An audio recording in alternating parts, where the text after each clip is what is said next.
Good morning, class of 2016.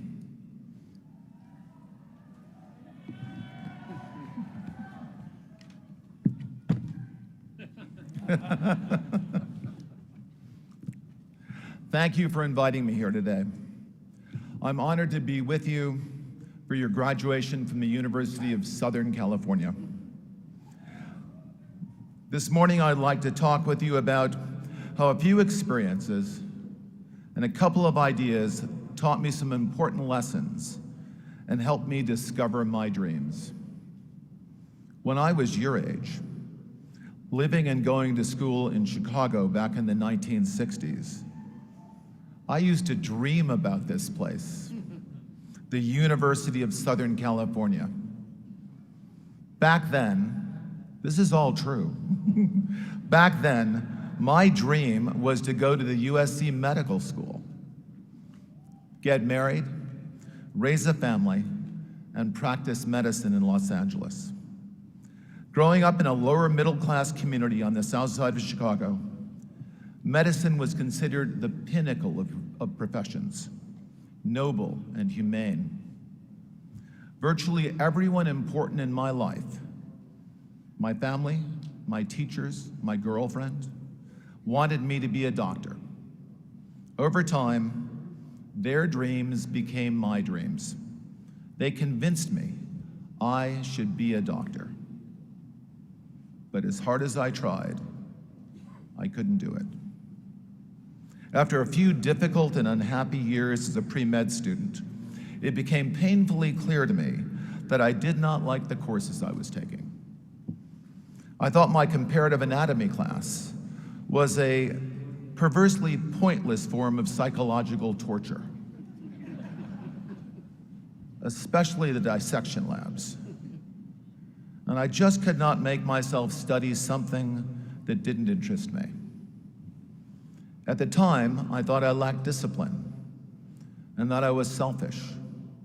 Maybe so. But whatever the underlying reasons, I was unable to make myself into the person that I thought I should be. So I decided to stop trying. I was 21 years old when I dropped out of college, packed everything I owned, jeans, t-shirts, leather jacket, guitar, into my car and drove from Chicago to Berkeley, California. I guess one small part of that University of Southern California dream was mine after all, the California part. Berkeley in the 1960s was at the center of everything. The anti-war movement, the free speech movement, the human rights movement. It was the perfect place for an undisciplined, selfish 20-something to begin his search for himself, a righteous cause, and a job that he loved. Everyone living in Berkeley in the 1960s opposed the Vietnam War. I was no different. It was the age of Aquarius, but I never had long hair, and I never wore love beads. I learned to play popular protest songs on my guitar, but I was never a committed, serious anti-war protester. I did find a cause, however, one I still feel passionately about today. A few hours east of Berkeley are the Sierra Nevada mountains. I fell in love with those mountains and the ineffable natural beauty of Yosemite Valley. I cared about the wilderness, and I wanted to help preserve it. I joined the Sierra Club. I became an environmentalist.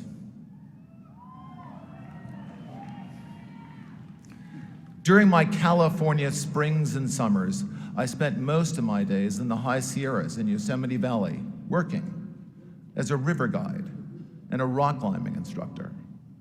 I loved those jobs, but unfortunately, they didn't pay that well. So I also got a job working a couple of days a week as a computer programmer back in Berkeley. I had learned to program in college. I didn't love programming, but it was fun and I was good at it. And computer programming gave me the same kind of satisfaction as solving math problems and playing chess, both things I enjoyed before I became a confused teenager. At this point in my life, I thought I was making real progress on my journey of self-discovery. I had found a cause. I had a couple of jobs that I loved, and one that was fun and paid the bills. I was pretty happy with my life. My wife was not. What she saw was a college dropout who spent too much time in the mountains doing foolish things. She wanted me to work full-time as a computer programmer or go back to college and finish my degree. We compromised, sort of. I started taking classes at UC Berkeley. I took several classes, but the only one I can remember was a sailing class taught at Berkeley Marina. Once again, I fell in love and began a lifelong affair with the limitless, omnipotent Pacific Ocean. When my class was over, I wanted to buy a sailboat. My wife said this was the single stupidest idea she had ever heard in her entire life. She accused me of being irresponsible, and she told me I lacked ambition. She kicked me out, and then she divorced me. This was a pivotal moment in my life.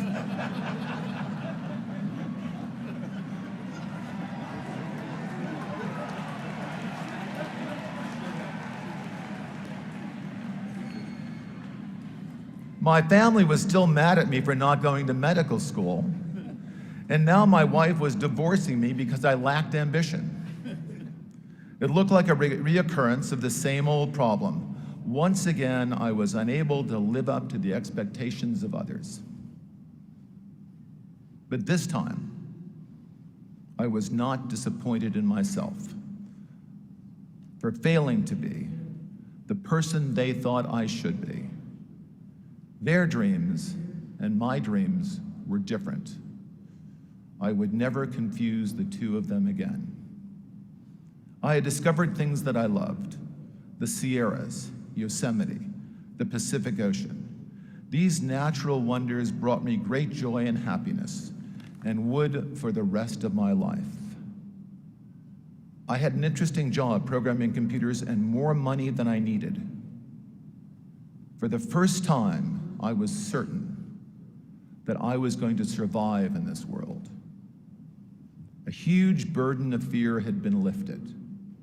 I'll never forget that moment. It was a time for rejoicing.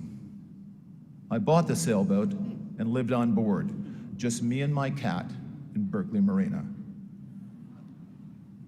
In the words of James Joyce, I was alone and young and willful and unheeded, but I was happy and near to the wild heart of life. Throughout my 20s, I continued experimenting, trying different things, racing bikes and boats and constantly changing jobs. It didn't take me long to discover that the most interesting and rewarding programming jobs were found at a cluster of companies located south of Stanford University and north of San Jose. Silicon Valley was in its infancy. I was still in my 20s when I went to work for my first Silicon Valley startup, Amdahl, where we developed the world's fastest mainframe computer, faster than anything IBM had. Next stop was Ampex, where we built the world's largest digital data storage system. Then on to Precision Instruments, where we built an even larger data storage system, this time using lasers. I was the vice president in charge of software development. It was all very cutting edge and challenging and cool. I liked my work most of the time, but I didn't love it. I searched and I searched, but I just could not find a software engineering job that I loved as much as I loved sailing. So I tried to create one. I put together a plan to start my own company. That way, I could completely control my work environment. I would hire the most talented programmers I knew, and we would all work together on the most interesting and challenging software projects. My goal was to create the perfect job for me, a job I truly loved. I never expected the company to grow beyond 50 people. So maybe I really did lack ambition or vision back then. I don't know. It was a long time ago, and I was very young. Anyway, today Oracle employs around 150,000 people. But when I started, it was not my intention to build a big company. What happened? Well, at first, we did exactly what we set out to do. Hired the most talented software engineers in Silicon Valley. We assembled an all-star team of gifted programmers who were among the best in the world at what they did. That team, plus one crazy idea, gave birth to a giant company. I call it a crazy idea because at the time, everyone told me it was a crazy idea. The idea was to build the world's first relational database.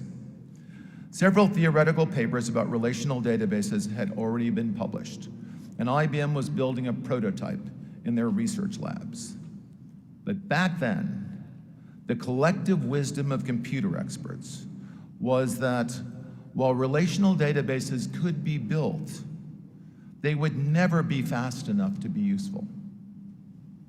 I thought all those so-called computer experts were wrong. And when you start telling people that all the experts are wrong, at first they call you arrogant, and then they say you're crazy.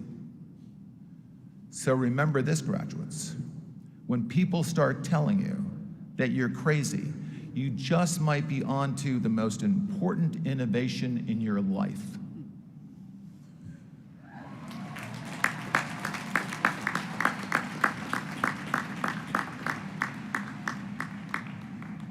Of course, the other possibility is you're crazy. This is one of those times when the experts were wrong. Arrogance and insanity turned out to be innovation in disguise. The Oracle database proved to be a defining technology at the dawn of the information age. The Oracle database also totally upended my plans to build a small, comfortable company, a perfect place for me and a few of my friends to work.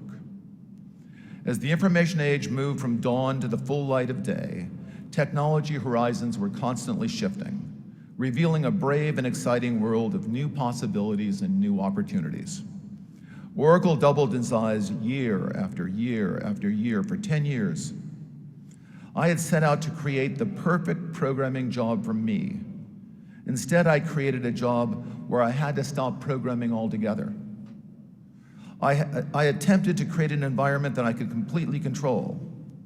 Instead, I was running a company with thousands and thousands of people that was growing so fast that it was impossible for anyone to control. It was like sailing in a hurricane.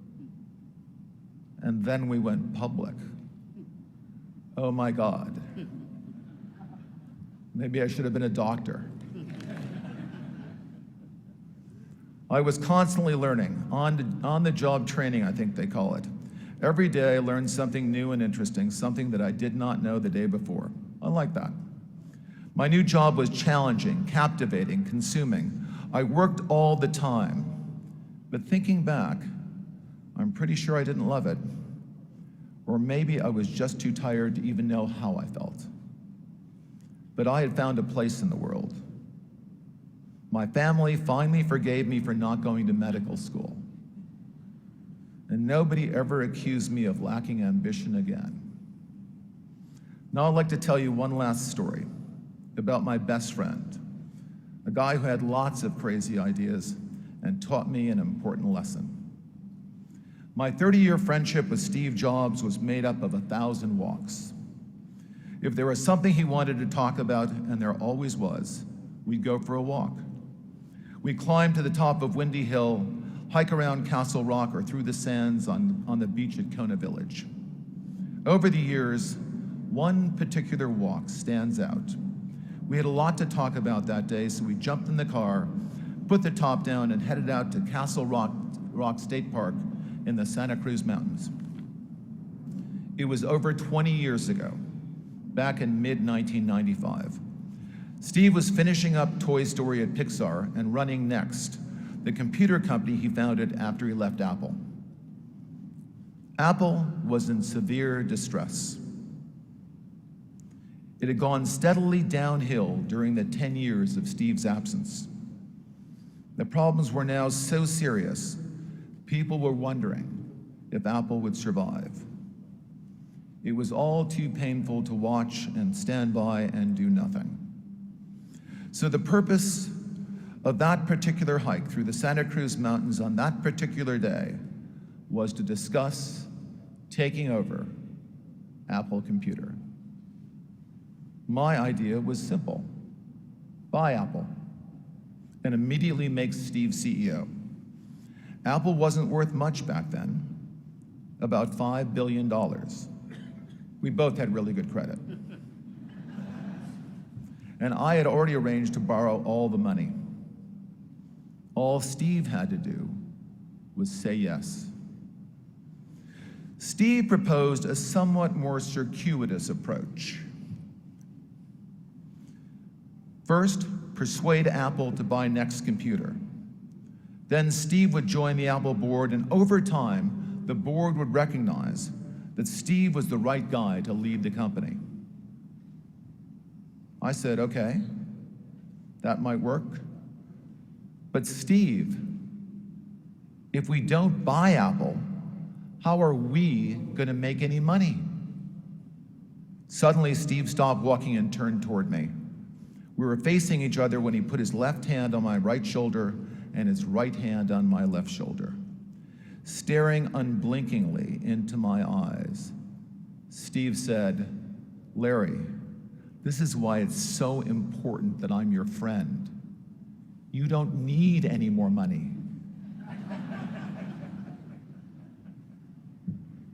I said, "Yeah, I know. Then I said, "But we don't have to keep it. We could give it all away." I was whining. Steve just shook his head and said, "I'm not doing this for the money. I don't want to get paid. If I do this, I need to do this standing on the moral high ground." "The moral high ground," I said? "Well, that just might be the most expensive real estate on earth." But I knew I had lost the argument.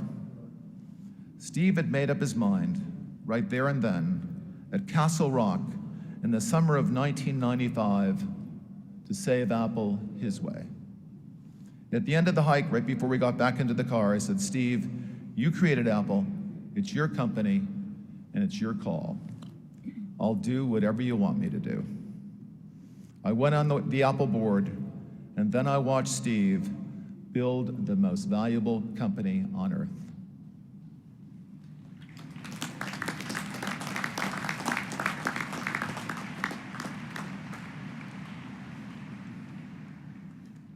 The lesson here is very clear to me. Steve was right. After a certain point, it can't be about the money. After a certain point, you can't spend it, no matter how hard you try. I know, I've tried hard, but it's impossible. In the end, the only practical option is to give nearly all of it away. So why did Steve go back to Apple? Why did he devote so much of what remained of his life to his job? Why do I? I believe the answer is that deep inside of all of us, there's a primal desire to do something important with our lives. And Freud said there are only two things important in life: love and work. He did not say love and work were the same thing. I'm passionate about my work. It continues to give me great satisfaction and a sense of who I am. But passion and love are different. At least for me, they are. I love my family, a few precious friends, 4 cats, 2 dogs, cherry blossoms in Japan, Pacific Island beaches and bays, and the majestic Sierra Nevada mountains where it all began for me. My feelings about work are very intense, but quite different. There's a TV advertisement for the United States Navy that says, it's not just a job, it's an adventure. That's exactly how I feel about my years in Silicon Valley. An interesting, challenging, all-consuming adventure. Like any ongoing adventure, I have no idea how it ends, but I know it will, for me, and a long, long time from now, for all of you. But today, graduates, you are beginning your great adventure. Your generation will change the world as every generation does. You will invent new technologies and create new types of art. Impossibilities will be transformed into possibilities, and unexpected opportunities will present themselves.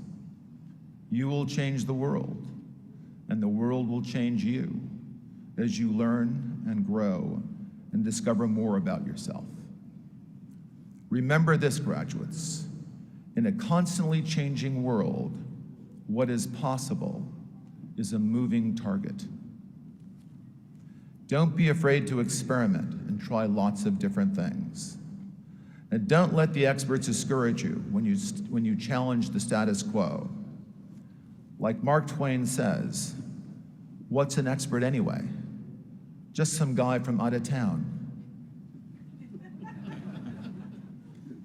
Each of you has a chance to discover who you are rather than who you should be. A chance to live your dreams, not the dreams of others. Each of you has an obligation to commit to a righteous cause, one that elevates you and improves the conditions of humanity and the planet. Soon, many of you will begin a new job. I hope it interests you and challenges you and rewards you with a sense of purpose and satisfaction. But if it doesn't, keep searching. It's out there. It might take a while, but keep searching until you find a job that ignites your passions, like I did. Even better,